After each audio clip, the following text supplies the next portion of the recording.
Vamos a orar un momentito, por favor, si es tan amable, hermano. Cierre sus ojos. Vamos a pedir que en esta tarde esta palabra nos hable, nos bendiga, nos ministre a nuestras vidas. Porque el Señor siempre habla a través de su hermosa palabra. ¿Sí, hermanos? Siempre, siempre. Nosotros lo que queremos, Señor, pedirte en este momento que tú nos ministres y nos hables a través de ella, que podamos ser bendecidos, edificados, Señor, en la fe, y que este tema que vamos a tocar en esta tarde, Señor, abra nuestros ojos y traiga crecimiento y madurez espiritual a nuestras vidas. Te damos gracias, Señor, por tu palabra hermosa. Te pedimos que tú la uses para hablar a nuestras vidas. Te lo pedimos en el nombre de Jesús. Amén y amén. Hay tres porciones que yo voy a leer en esta tarde. Una se encuentra en el Evangelio según San Juan, capítulo 1. La otra porción se encontraría en la carta de Pablo a los Romanos. Y la otra y última porción se encontraría en la carta de Pablo a los Gálatas. Si nosotros comenzamos a leer la Biblia desde el tiempo que salió precisamente el pueblo de Israel de la esclavitud en Egipto, nos vamos a dar cuenta que a los 50 días de aquella salida milagrosa, Moisés sube a lo alto de una montaña que la conocemos con el nombre del Monte Sinaí, donde está durante 40 días y 40 noches en plena comunión con Dios, orando, ayunando y recibiendo palabra para después, al bajar del monte, transmitírsela y enseñársela al pueblo. Me llama mucho la atención que eran esclavos, pero no eran analfabetos. Nunca ha habido analfabetos en el pueblo de Israel, porque desde su más tierna infancia, prácticamente desde el hogar, los niños aprenden a leer y a escribir con sus padres con la palabra de Dios en la mano. Y fíjense, Dios le da un regalo maravilloso al pueblo de Israel que lo conocemos como la ley, la Torá. Algunos a veces me escriben y me preguntan, ¿y dónde puedo encontrar esos libros? ¿Dónde puedo comprar la ley de Moisés? Digo, la tiene en la Biblia, hermano. Los primeros 5 libros de la Biblia, que se conocen como el Pentateuco, son los libros de la ley de Moisés. Génesis, Éxodo, Levítico, Números y Deuteronomio. Esos son los 5 libros de la ley, escritos por Moisés. En esos libros encontramos un total de 613 mandamientos. 613 mandamientos que iban a regir al pueblo de Israel hasta que viniera el Mesías. 613 mandamientos que humanamente hablando eran prácticamente imposibles cumplirlos todos. En la ley que fue dada por Moisés no hay gracia, no hay misericordia. En la ley el que la hace, la paga. En la ley es el ojo por ojo y diente por diente. Dice la Biblia en Juan capítulo 1, verso 17, que la ley nos vino por medio de Moisés, pero la gracia y la verdad vinieron por medio de Jesucristo. Encontramos 3 aspectos fundamentales de la ley, y es la ley y la gracia, la ley y la justicia, y la ley y la promesa. Son 3 aspectos importantes que vamos a ver en esta tarde referente a este tema. La ley fue un instrumento que el Señor utilizó durante siglos para guiar al pueblo de Israel y protegerlo de alguna manera de todas las malas costumbres y de todas las terribles prácticas que llevaban a cabo los pueblos que les rodeaban. Ellos tenían que guardarse moral y espiritualmente. Ellos tenían que marcar una diferencia. Al fin y al cabo era el único pueblo en el mundo que en aquel momento creía en un solo Dios. Todos los demás pueblos que les rodeaban eran politeístas. El único pueblo que adoraba a un solo Dios eran ellos, era el pueblo de Israel. Y Dios había prometido ya desde el libro del Génesis capítulo 3 que algún día vendría un Mesías, un libertador que haría una obra en sus vidas, que libertaría y iba a redimir al mundo de sus pecados, y ese libertador o Mesías sabemos quién fue, ¿verdad? Nuestro Señor Jesucristo. Pero hasta que viniera el Mesías era necesario que el pueblo se comportara bien, que no se contaminara con las costumbres y con las prácticas y con las religiones paganas de su época.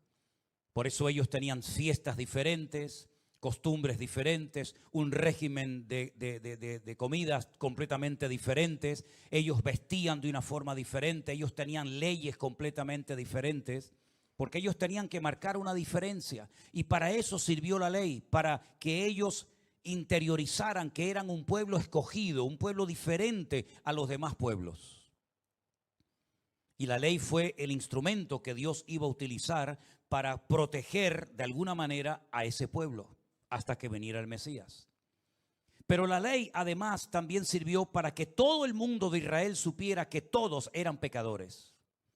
Porque la ley siempre iba a señalar en dirección al pecado de la persona que lo cometiera. Y desde el más grande hasta el más pequeño, nadie se escapaba. Todos eran pecadores y la ley lo dejaba muy claro. Y no solamente la ley indicaba que todo el pueblo era pecador, sino también hablaba de las consecuencias que vendrían por el hecho de pecar y de apartarse de los caminos del Señor. Todo eso lo iban a encontrar en la ley. Y finalmente en la ley se iban a dar cuenta de que eran totalmente incapaces de cumplir con las exigencias y con las expectativas que Dios tenía para cada uno de ellos. Así que en cierto sentido podríamos decir que la ley era como un espejo que reflejaba la realidad del hombre en su relación con Dios. Un espejo que reflejaba la realidad de sus vidas. No disimulaba sus pecados, no ocultaba sus pecados, sus rebeldías, sus rebeliones, sino todo lo contrario. Reflejaba y muy claramente que ellos eran una nación que, aunque eran diferentes, eran exactamente igual de pecadores que cualquier otra nación de la tierra. Lo que me llama la atención es que esas leyes, esos mandamientos, esos decretos, esos estatutos no fueron escritos en papel, en pergaminos, sino en piedra. No solamente los 10 mandamientos, sino que Moisés seguramente invirtió mucho de su tiempo para que todos estos 613 mandamientos y todas las fiestas y ceremonias y liturgias y rituales también fueran escritas en piedra, para que el viento, la erosión, la arena del desierto no terminara borrando lo que Dios un día les había dicho en el monte Sinaí. Así que la ley vino a través de un instrumento llamado Moisés. Dios lo escogió a él para que sacara al pueblo de la esclavitud de Egipto, para que le entregara y enseñara la ley al pueblo. Pero dice la Biblia que la gracia y la verdad vinieron no por medio de la ley ni de Moisés, sino vinieron por medio de nuestro Señor Jesucristo. Amén, hermanos. Así es que no solamente el Señor enseñó la ley, los 613 mandamientos, sino que en su deseo de volver a restaurar al hombre en su comunión con Dios, cuando el Señor Jesucristo vino, no solamente recordó la ley que les había dado en el desierto a través de Moisés, sino que les enseñó otro modelo, otro estilo de vida. ¿Y cuántas veces encontramos al Señor Jesucristo diciendo: oísteis que fue dicho, mas yo os digo, ¿verdad? Oísteis que en el Antiguo Testamento, en la ley se decía ojo por ojo y diente por diente. Mas yo os digo, amad a vuestros enemigos, perdonad a los que os ofenden, etcétera, etcétera. Así que el Señor da un paso más en ese anhelo, en ese deseo que Dios tenía de volver a restaurar la comunión del hombre con su Dios. Ahora, si nosotros nos vamos, por ejemplo, al libro de... en el Nuevo Testamento también, el libro de Romanos, en el capítulo 3, encontramos otro aspecto muy importante de la ley, y es el tema de la ley y la justicia de Dios. ¿Cuántas veces hemos hablado del amor de Dios? Y no hacemos mal en hablar del amor de Dios, porque dice la Biblia que Dios es amor. Pero también hay que recordarle a la gente que Dios es justo, un juez justo. Y que Él hace justicia y que Él nunca nos va a tratar injustamente, porque iría en contra de su esencia, en contra de su naturaleza. Romanos capítulo 3, verso 21 dice, pero aparte de la ley, ya la ley se había manifestado, ya la conocía todo el mundo, pero aparte de la ley, también se ha manifestado la justicia de Dios.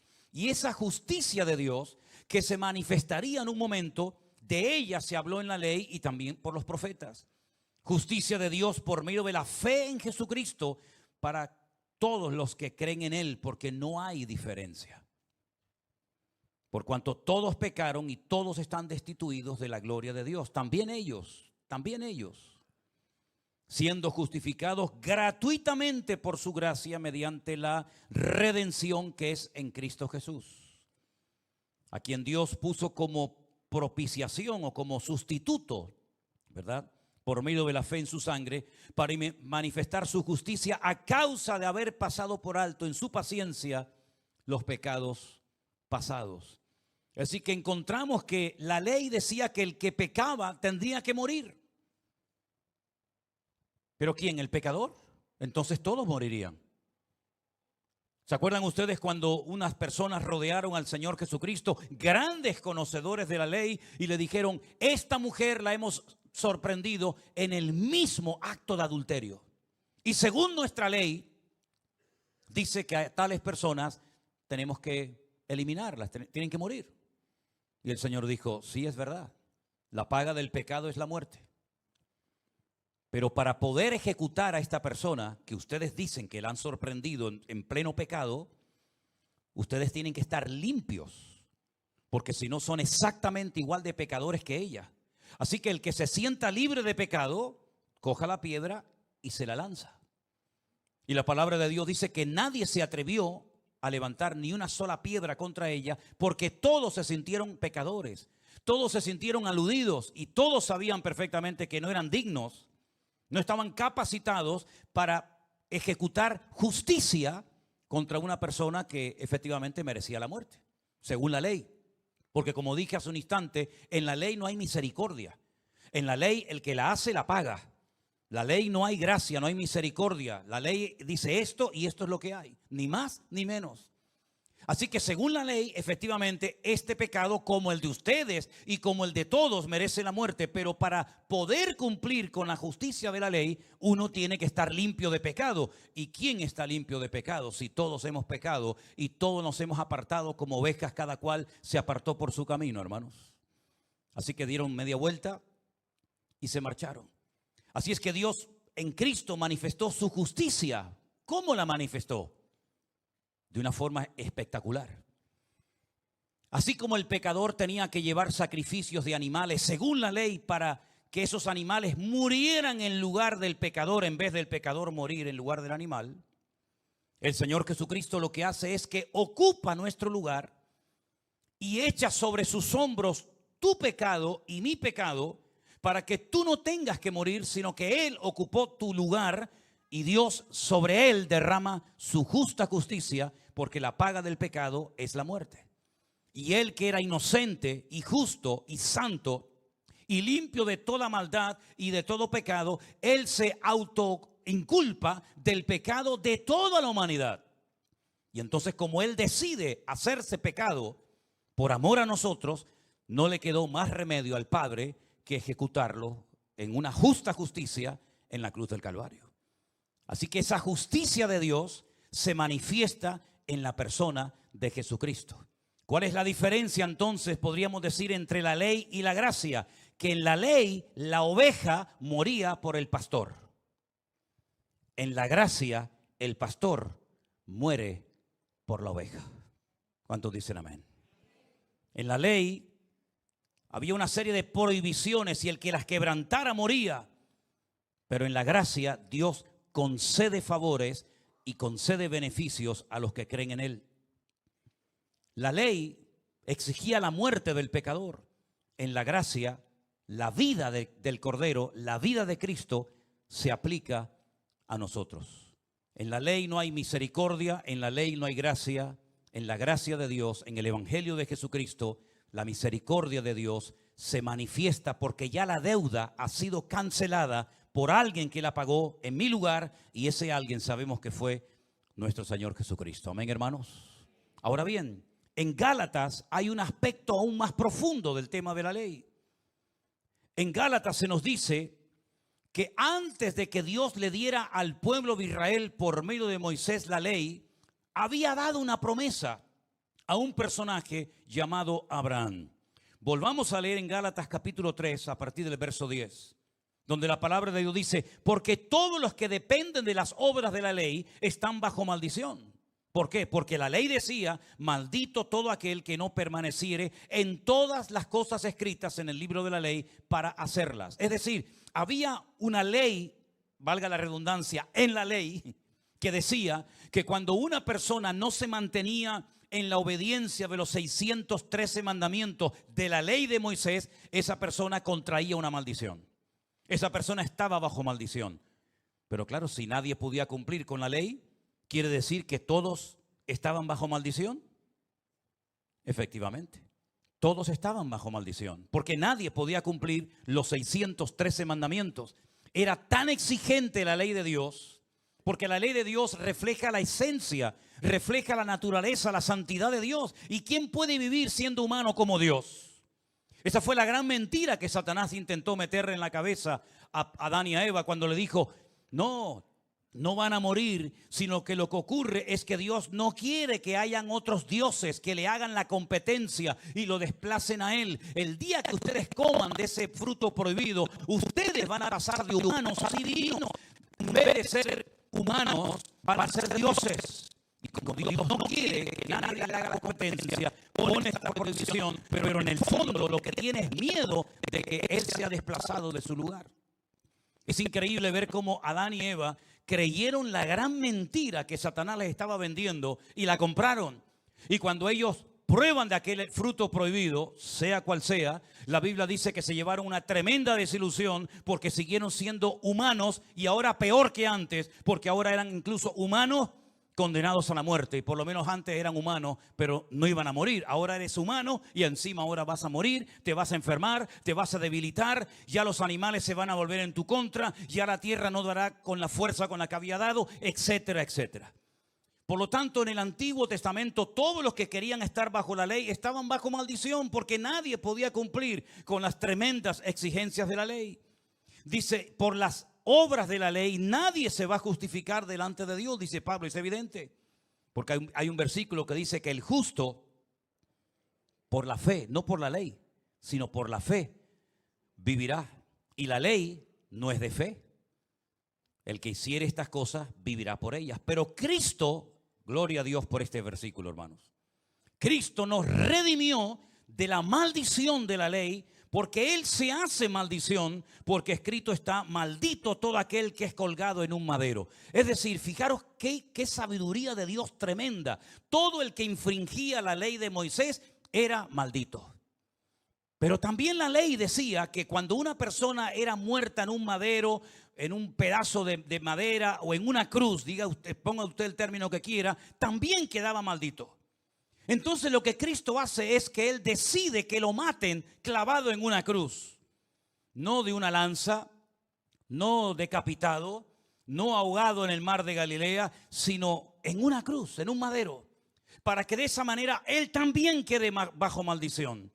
Y todo el que quedaba bajo maldición quedaba convicto de su pecado.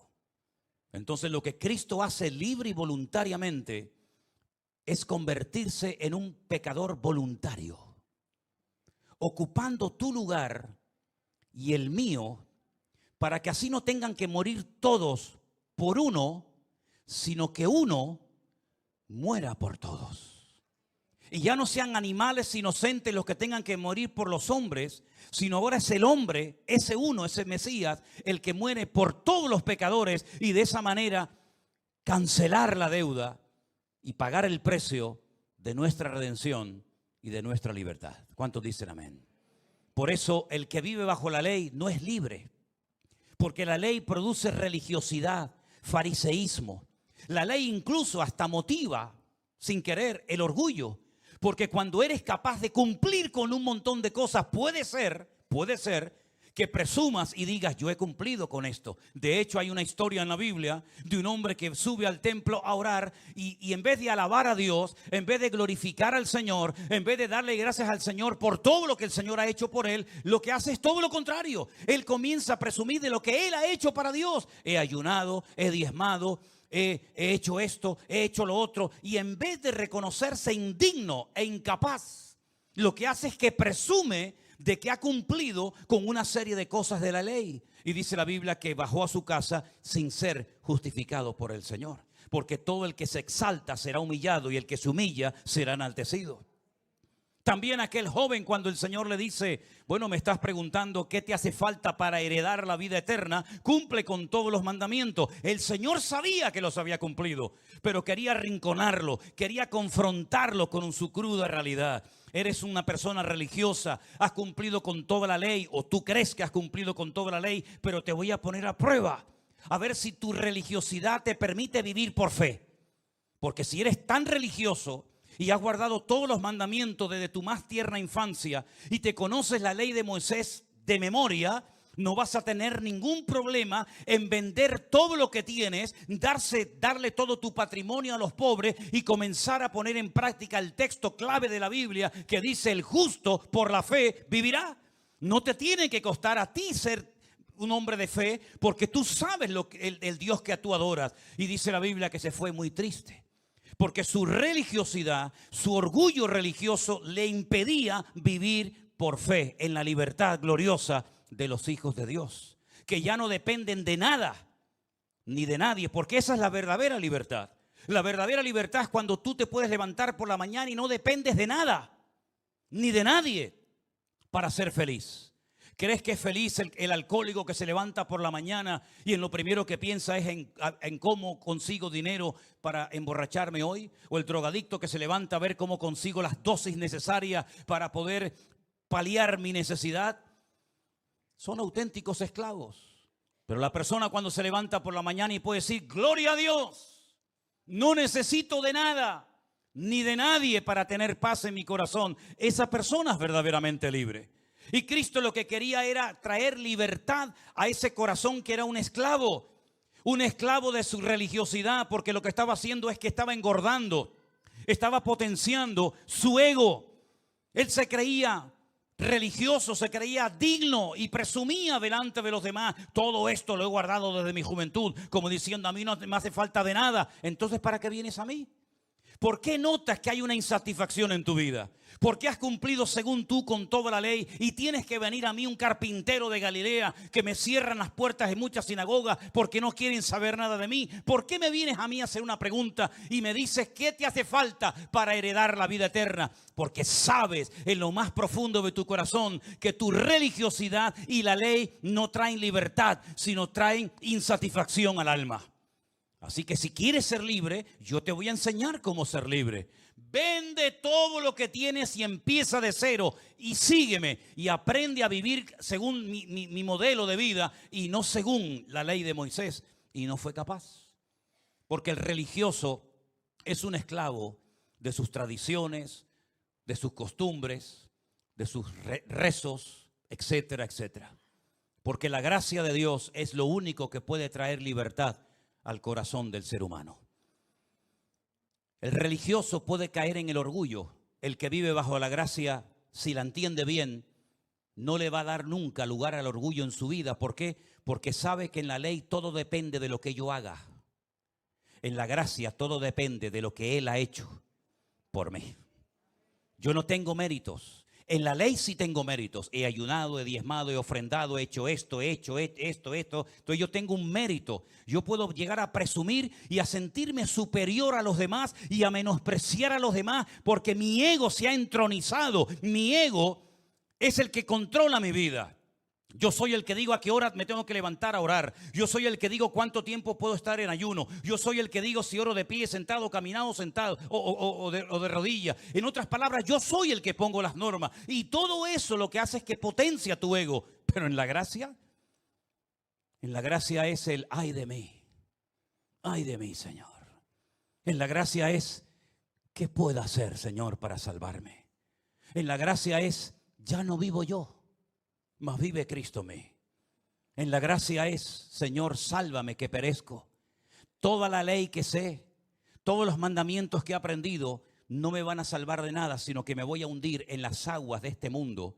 Pero cuando clamo al Señor, dice la Biblia, clama a mí y yo te responderé y te enseñaré cosas grandes y ocultas que tú no conoces.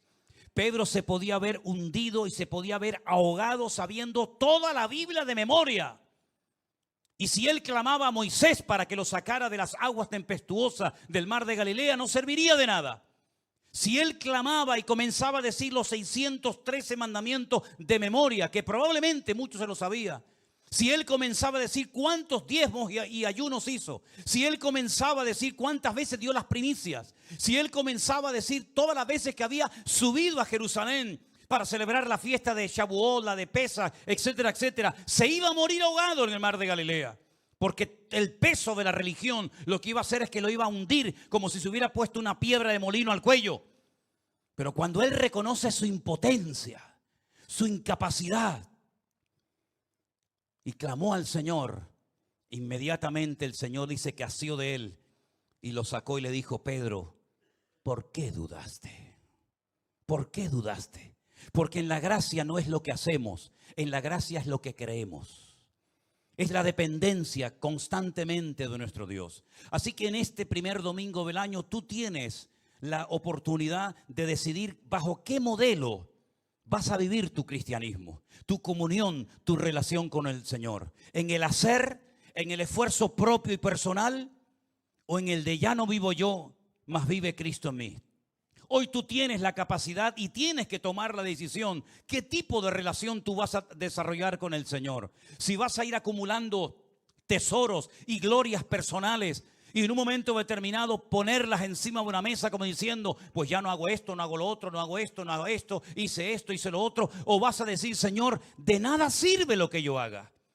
Porque si no es por la gracia y por la misericordia de Dios, no sirve absolutamente nada todo lo que sé, todo lo que he aprendido, porque no es por la ley, es por la gracia. ¿Y qué es la gracia? La misericordia. ¿Qué es la misericordia? Tratar a una persona mejor de lo que se merece. ¿Y no nos ha tratado a nosotros, el Señor, mejor de lo que merecemos?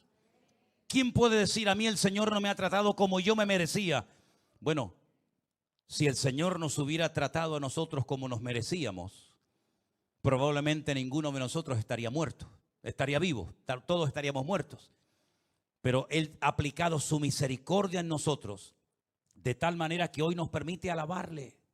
Hoy nos permite tomar pan y vino y no caer muertos en su presencia en pleno culto. Hoy nos permite el Señor decir gloria a Dios.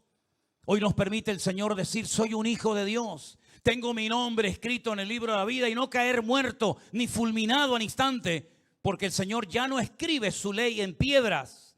El Señor dice que ha escrito su palabra en sus corazones. Porque en la ley de Moisés se escribía en piedra, en el Nuevo Testamento, bajo el nuevo pacto, se escribe en corazones de carne. En el Antiguo Testamento se quitaba el prepucio en la circuncisión en el varón. En el Nuevo Testamento se circuncida el alma, se circuncida el espíritu, el corazón de la persona, para que la persona no dependa de sí mismo, sino dependa única y exclusivamente del Señor. ¿Cuántos dicen amén?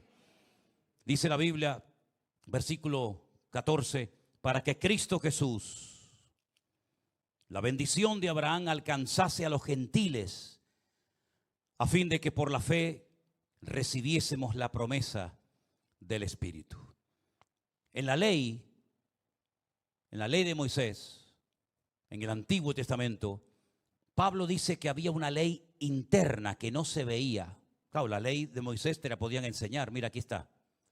Pero había una ley interna que operaba dentro de la naturaleza humana, que él la llama la ley de la carne.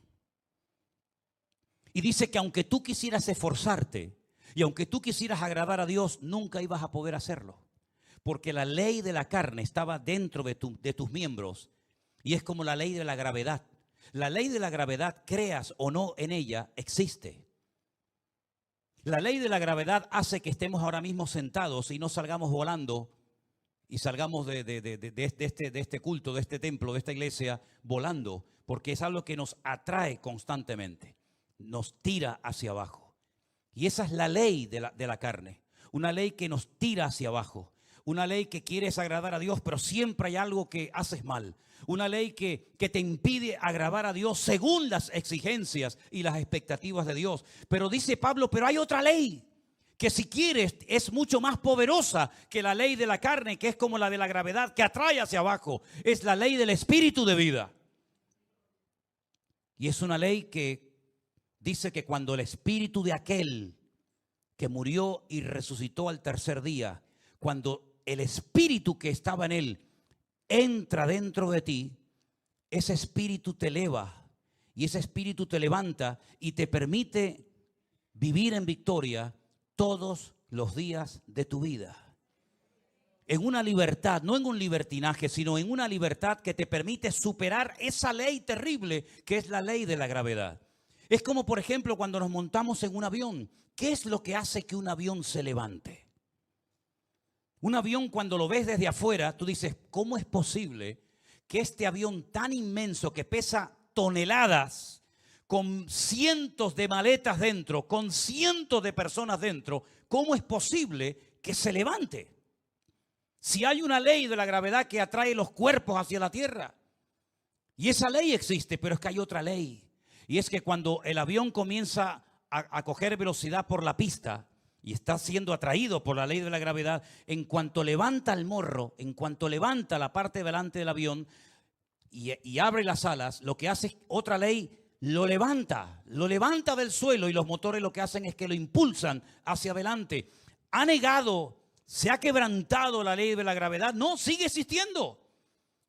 Pero hay otra ley más fuerte, y es que cuando el piloto levanta el morro del avión, el aire lo que hace es que levanta el avión hacia arriba y no se queda ahí flotando, sino que los motores lo que hacen es que lo impulsan y lo llevan a otras direcciones. ¿Acaso cuando nos convertimos la ley del pecado quedó anulada?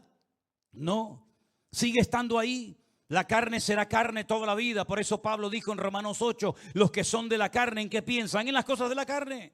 Pero los que son del Espíritu, ¿en qué piensan? En las cosas del Espíritu. Es decir, no es que el pecado ha desaparecido, al contrario, cada vez hay más pecado en el mundo, ¿sí o no, hermanos?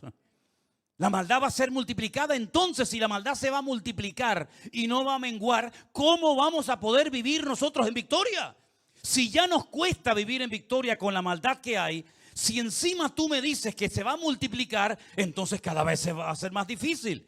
Pero es que dice la Biblia, hay otra ley, que donde abunda el pecado, sobreabunda la gracia. Es decir, habrá un montón de pecado, habrá violencia, habrá agresividad, como los días de Noé, escuchamos el día jueves en el mensaje. Y todo eso es una realidad, es un hecho. Cada vez habrá más maldad, cada vez habrá peores cosas en el mundo. Pero cada vez el que busque al Señor tendrá más fuerza, tendrá más gracia, tendrá más vitalidad en el espíritu. ¿Por qué? Porque no vivimos en la carne como vivían en el Antiguo Testamento, sino que ahora tenemos el Espíritu de Dios, el Espíritu del Señor Jesús. Y cuando entramos en comunión con el Señor, eso le pasó a Pedro en una ocasión, que dice que cuando él fue a aquel monte a orar con el Señor, de repente el Señor comienza a transfigurarse, comienza a cambiar. Era la misma montaña, era la misma persona, era el mismo clima, era el mismo paisaje, pero sin embargo la comunión del Hijo con el Padre lo iba transformando de tal manera que Pedro llegó a decir, oye, yo me quiero quedar aquí, yo no me quiero bajar de aquí. En otras palabras, este es el mejor lugar del mundo, porque aquí donde hay comunión con Dios y hay relación con el Señor. Entonces lo que nosotros tenemos que hacer no es quejarnos de cómo está el mundo va a ir de mal en peor, hermanos, así de claro. Lo que tenemos cada vez es que buscar más de Dios. Porque buscando más de Dios vamos a poder contrarrestar la fuerza de gravedad, el pecado que nos tira hacia abajo. Y estando llenos del Señor, si hemos resucitado con Cristo, ponemos la mirada en las cosas de arriba, nos sentamos arriba y miramos el mundo de arriba para abajo y no de abajo para arriba. Y vamos a poder vivir en victoria y por encima de las circunstancias. Y vamos a poder mantenernos firmes en el Señor y vamos a poder marcar una diferencia. Pero no porque nosotros nos proponemos con mucha fuerza de voluntad, porque la fuerza de voluntad no sirve para nada en este mundo espiritual, sino es con mi espíritu, dice el Señor. ¿Cuántos dicen amén? Así que mis queridos hermanos, cuando El apóstol Pablo se enteraba de que venían gente de Jerusalén y se metían en las iglesias y le decían a los recién convertidos, no, esto de la gracia está muy bonito, esto del evangelio está muy novedoso, pero hay que volver a la ley. Hay que volver a la circuncisión, hay que volver a los rituales, hay que volver a la ceremonia, hay que volver. Entonces se celebró un primer concilio y entonces allí va Pablo, Santiago, Pedro y dicen, pero ¿qué estáis haciendo? Por favor, nosotros no vamos a poner esta carga porque esto es una auténtica carga sobre la vida de los recién convertidos. Nosotros lo que tenemos que enseñarles a la gente a vivir en la libertad gloriosa de los hijos del Señor, porque ni ustedes, ni nosotros, ni nuestros antepasados fueron capaces de cumplir con las expectativas de Dios en la ley, porque la ley es perfecta, pero el hombre es imperfecto. La ley es buena, pero el hombre es malo. El hombre no tiene capacidad interior para poder vivir a ese nivel. Entonces Dios lo que hace es invierte el orden. La ley le decía al hombre, sube, mira, ahí está Dios. Sube, pórtate bien, perdona, sacrificio, ofrenda, diezmo, sube, y nunca llegaba. Entonces Dios dice, vamos a hacerlo al revés. En vez de que ellos suban a nuestra altura, que nunca lo van a conseguir, baja. Métete en sus cuerpos, en sus vidas, y que suban con tu ayuda y con tu bendición a nuestra presencia. Y por eso, mis queridos hermanos, cuando uno entiende el evangelio de Jesucristo, qué ley ni san ley, qué mandamientos ni san mandamientos. Cuando le dijeron al Señor, Señor, y para ti, de todos los mandamientos que tenemos, que son 613, ¿cuál es el más importante? Para tentarlo, ¿no? Siempre venían para tentarlo. No porque en el fondo quisieran aprender, sino porque siempre buscaban algo para acusarlo. Dice, el mandamiento más importante es el que aprendéis desde niños. Amarás al Señor tu Dios con toda tu alma, con todo tu corazón y con todas tus fuerzas. Y a tu prójimo como a ti mismo. Pero no hay una contradicción entre el ojo por ojo, diente por diente y amarás a tu prójimo como a ti mismo. Parece que hay como una contradicción. ¿Qué hago? ¿Le saco el ojo o lo amo? ¿Le saco el diente o lo perdono? Porque tanto una cosa como la otra está escrita en la ley. Claro, pero este es el espíritu de la ley, el espíritu vengativo, el espíritu que no hay gracia, no hay misericordia, no hay nada. Por eso el que me la hace me la paga. Y por eso el que me robaba me tenía que devolver 4 veces más de lo que me había robado. Pero en el Nuevo Testamento, en el Nuevo Pacto, el Señor dice, ahora tú eres capaz de amar a tu prójimo como a ti mismo. Y ahí viene la pregunta saducea, la pregunta capciosa, ¿sí? ¿Y quién es mi prójimo? Porque para el judío, el prójimo es otro judío. Y el Señor dice, no, para ustedes y para todos los que creen en mí, el prójimo es todo ser humano.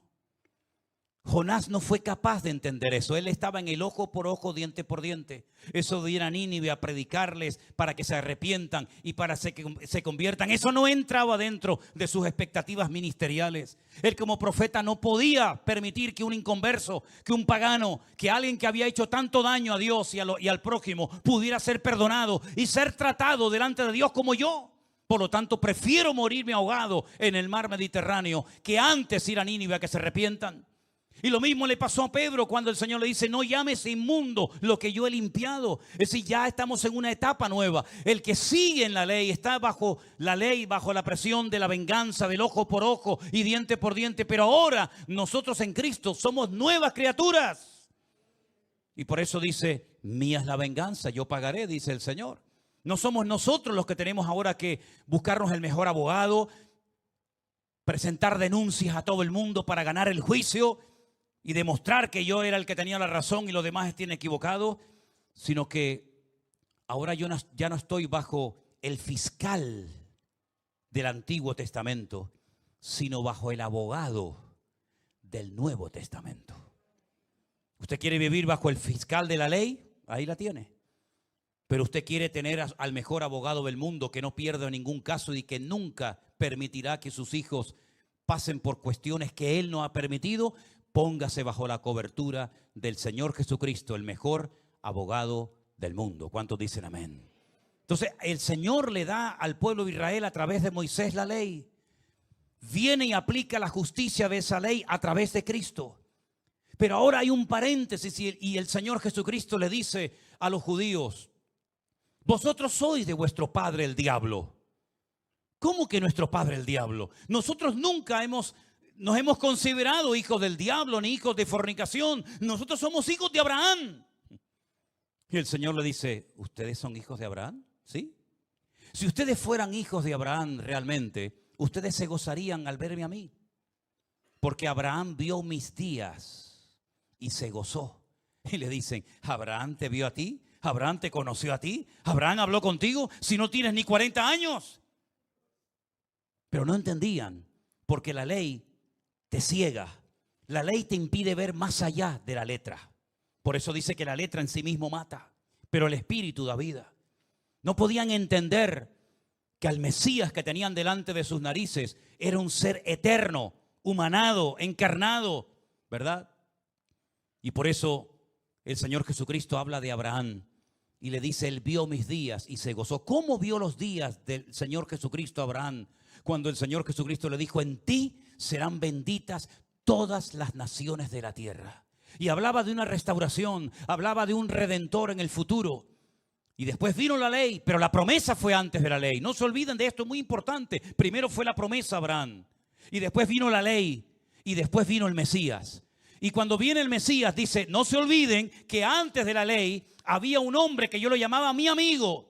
Él no tenía ley, él no tenía los 613 mandamientos, él no fue nunca a una sinagoga, jamás visitó el templo de Jerusalén, nunca presentó diezmos y ofrendas a sacerdotes levíticos, pero él fue justificado por la fe. Luego hay otra forma de relacionarse conmigo, ajena o aparte de la ley, y es por la fe.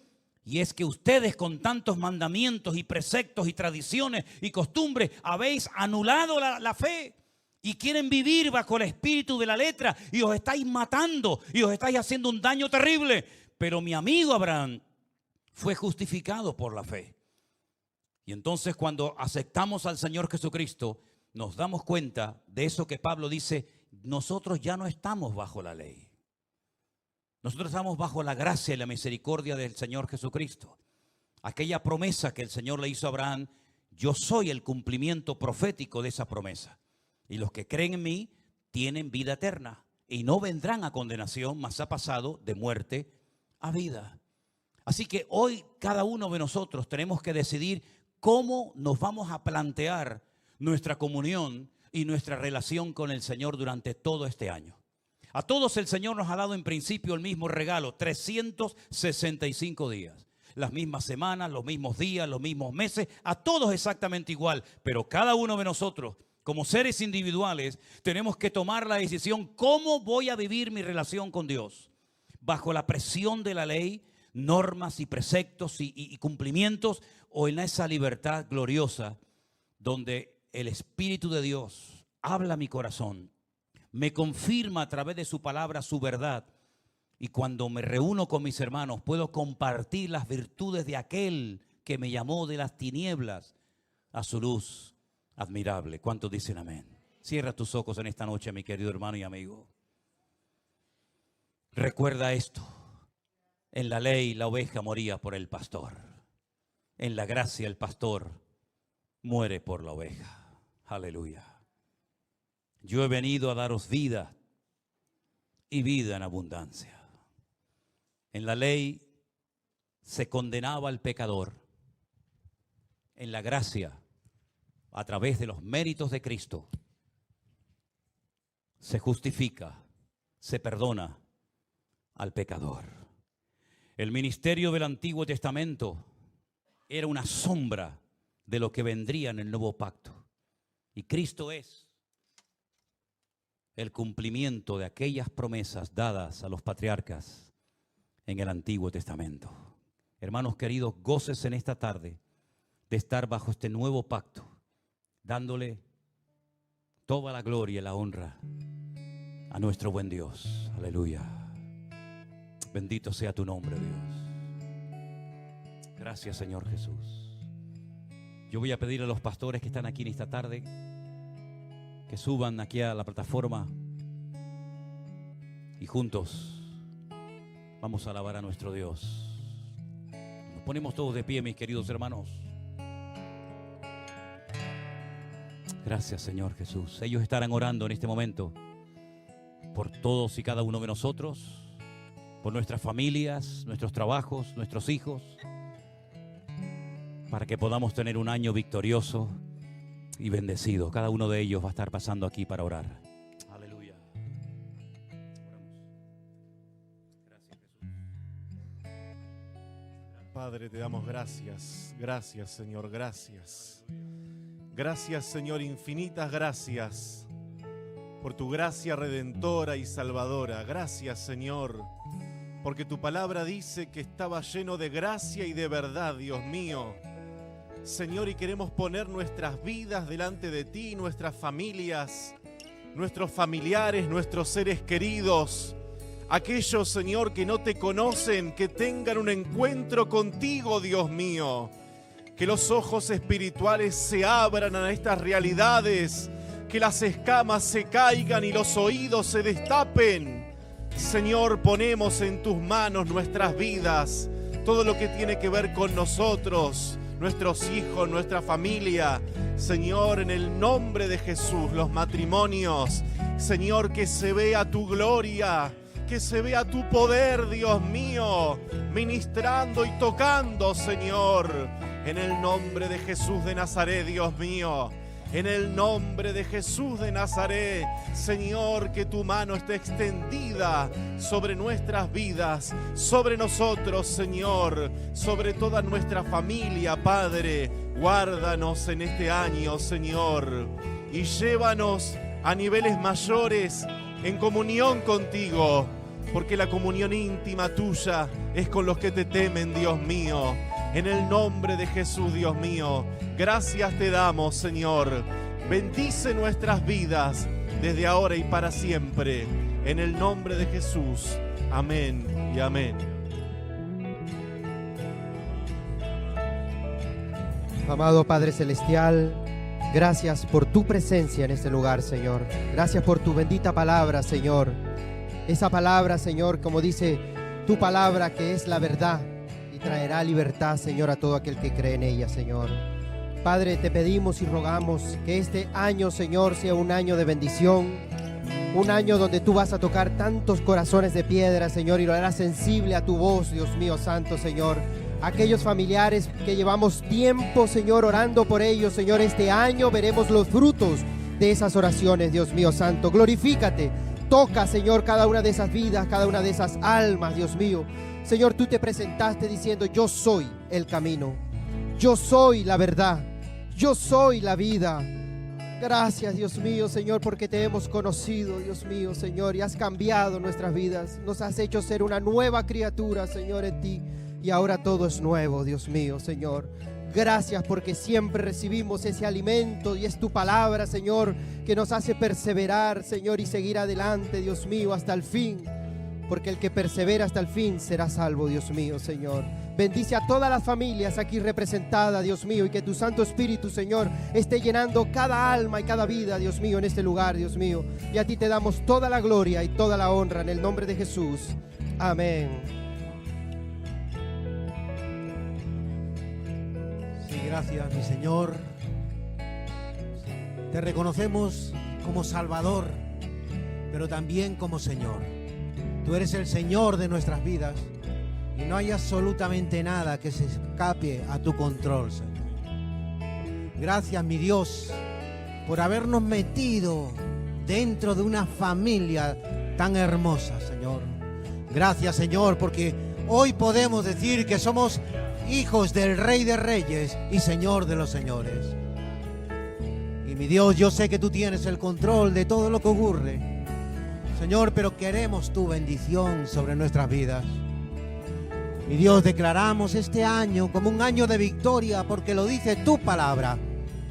Y Señor, no hay nada ni nadie que esté por encima de ti. Mi Dios, declaramos un año de victoria. Declaramos bendición sobre nuestros hogares, mi Señor. Declaramos bendición sobre tu iglesia, mi Dios.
descansar en Dios.